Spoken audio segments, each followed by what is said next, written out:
Why did the frontman pretend to be a contestant? What is his purpose? Additionally, there is a small spoiler detail that gives us a strong clue about the meaning of the mid-credit scene and the continuation of the games. Very soon we will delve into the key elements of the ending of Squid Game 2, and of course some theories about the next episodes will not be missing. After 3 long years of waiting, the second season of Squid Game has been released, a season that sets up the grand finale of the series, which we might see as early as 2025. Since these first 7 episodes are just the first part of the final macro season, the plot is interrupted at the most thrilling point, leaving many questions unanswered. What I will do today is analyze the season finale and also its very brief mid-credit scene. To clarify as many doubts as possible, I will also try to formulate some interesting theories about the third and final season in the second half of the video. I invite you to leave a like below to let me know that you want to see more videos on Squid Game 2 in the coming days, and without wasting any more time, let's get started right away. How does the 7th episode of the second season end? As already hypothesized in some videos regarding the trailer, in Squid Game 2 there was an important revolt carried out by the players, which occupies practically the entire last episode. Leading this revolt, we find Gi-hun, who, along with other participants, comes up with the idea of pretending to be dead to steal the weapons from the masked guards and then move, armed to the teeth, towards the upper floors of the structure. Obviously, even though the players do manage to get hold of the weapons and also get out of the dormitory, they are all aware that the plan is anything but simple. In fact, mainly due to the frontman, who returns to the side of the antagonists, the attempt fails. The series concludes with the guards regaining control over the players, coldly eliminating all the protagonists of the revolt still alive, including Gi-hun's friend, who is killed in front of his eyes by the frontman as punishment for causing the revolt. All the participants in the revolt are dead, all except Gi-hun. Daho, who had returned to the dormitory due to a panic attack, and Gi-hun himself, who at least for the moment, despite having caused the revolt, is shot. To better understand what we might see in the third and final season, both inside and outside of the games, it is important to clarify some aspects that are foundational to these new episodes. The first fundamental one is related to the protagonist, Gi-hun. They showed us why Gi-hun re-enters the game. He does it so that Jun-ho from the outside can discover where the island is thanks to a microchip he had implanted. But the plan fails from the start. Why does the frontman accept Gi-hun's return? Think about it. This person is a former winner, knows the games, is rich, and above all is determined to destroy the entire system. In short, he is a real threat to the organizers of the game. Yet the frontman not only lets him participate, but seems to do so with surprising ease, as we've seen. In both seasons, the organizers seem to follow a strict code. They never kill outside the established rules. This policy seems to have 2 main purposes. It preserves the idea that the games are a fair competition, even if brutal. On the other hand, adhering to these rules allows the organizers to maintain control over the games. The players, in fact, accept the rules out of necessity, but if they started to think that the organizers can break them at will, they might completely lose trust in the game system. So this likely strict code of the organization could explain why Jun is not eliminated immediately despite being completely in the hands of the organizers. And then of course there's the VIP factor, the real financiers and spectators of the games. For them, every element that increases suspense and entertainment is crucial, and the presence of Ji-eun, a former winner, certainly brings a certain excitement. So it's a perfect situation to increase interest. Will they see the former champion eliminated, or will they see him triumph again? And since almost all the games are different from the previous edition, Jun is not perceived by the frontman as a real threat, but rather as a special player who can make the games even more spectacular. However, there is also a much subtler and more personal reason. The frontman does not just allow Ji-eun to return. He wants to demolish not only Ji-eun's plans, but also his belief that he is different and better.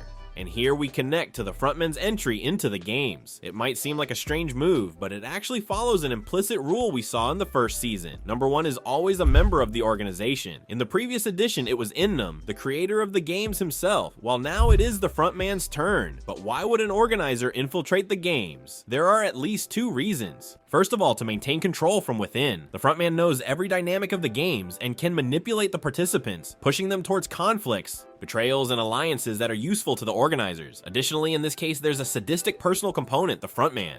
The frontman has unfinished business with Ji-eun. He doesn't just tolerate him, he literally wants to destroy him, but not in the way one would expect. The frontman doesn't just want his physical death, he wants to destroy his morals, his trust in humanity, and his sense of justice. In fact, the frontman spontaneously approaches Ji-eun from the beginning, pretending to be an ally, even supporting him in organizing an uprising, fully aware of how it will end. It is a form of cruel manipulation, almost psychological torture, designed to prove a simple point. Jun is no different from the others, and here comes a very important scene of the season. I will let you hear again a sentence that sums up the frontman's whole thought, so what are you suggesting? A small sacrifice for the common good.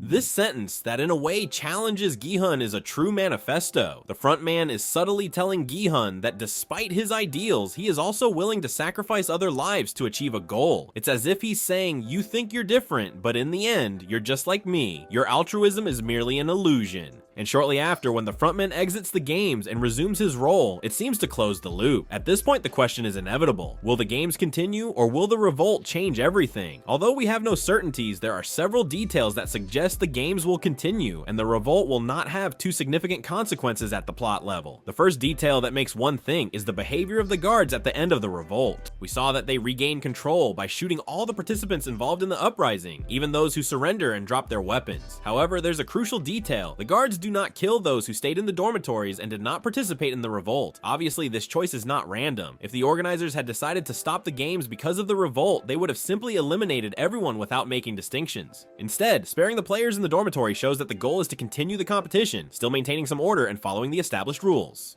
Another aspect to consider is the role of the VIPs. For them, a revolt like the one we saw is not a problem at all, but it is probably a concern. Stopping the games would mean disappointing those who make all this possible. It is therefore logical to think that despite the revolt, the organizers have chosen to continue to satisfy the VIP and ensure that the entertainment is not interrupted. But let's move on to the second detail, which is much more concrete. As we already saw in the first season, the drawings on the dormitory walls represent the games of the current edition. This time there are two particular drawings concerning games that have not yet been shown. It would be strange for these details to be introduced without bringing them to the forefront. One of the drawings depicts an acrobatic course, where the players seem to have to move while barely with their hands. On one hand, it might seem like a challenge that favors the younger and more physically prepared participants. On the other hand, it might have more intricate rules, as often happens in the games of Squid Game, to also test wit, and not just physical strength. The other drawing depicts a chessboard. At first glance, it might seem like a human version of chess or checkers, but there's an interesting detail. Some squares have crosses on them as if they are dangerous. This made me think of Minesweeper, a classic game that could be perfectly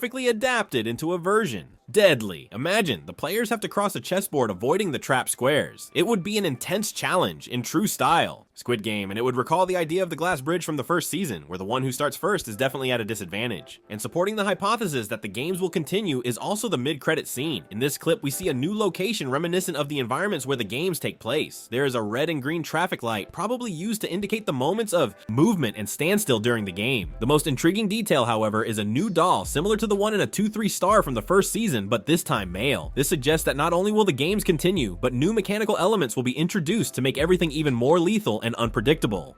And who knows if this new scenario is part of the hypothetical minefield we talked about a little while ago. And what will happen to Ji-eun? He was the one who sparked the rebellion and gave hope to the players, but this makes him a dangerous figure for the organizers now. From this point, there are two main possibilities. One possibility is that Ji-eun will be eliminated in the first few minutes of the third season. It would be a plot twist in true Squid Game style. Unexpected, brutal, and shocking. However, eliminating the historical protagonist of the series right in the final season would be a risky and difficult choice to imagine. It's more likely that the frontman will keep him alive to torture him further, forcing him to witness new atrocities. It would be yet another demonstration of the frontman's philosophy. Humanity is selfish, corrupt, and incapable of change. Finally, we cannot forget about Juno, the detective who is trying to expose the organizers. At the end of the second season, we discover an important plot twist. The captain who saved him from the sea and helped him for years is actually a traitor. He probably works for the organizers or for the frontman himself, and his task was evidently to mislead Juno and keep him away from the island. He was probably hired by the frontman himself to recover him from the sea after shooting him to try to save him, being his brother after all. However, this story obviously can't end like this. It is very likely that Juno will discover the true identity of the traitor and somehow force him to take him to the real island. Well guys, we have come to the end of this video. I invite you to let me know your thoughts below in the comments. I tried to cover all the main topics of the new season. I really hope you enjoyed the video. If so, please leave a nice like below. Make sure to subscribe and activate the bell because many more videos on Squid Game 2 will be coming out in the next few days. As always, thank you for watching, and bye guys, see you in the next video.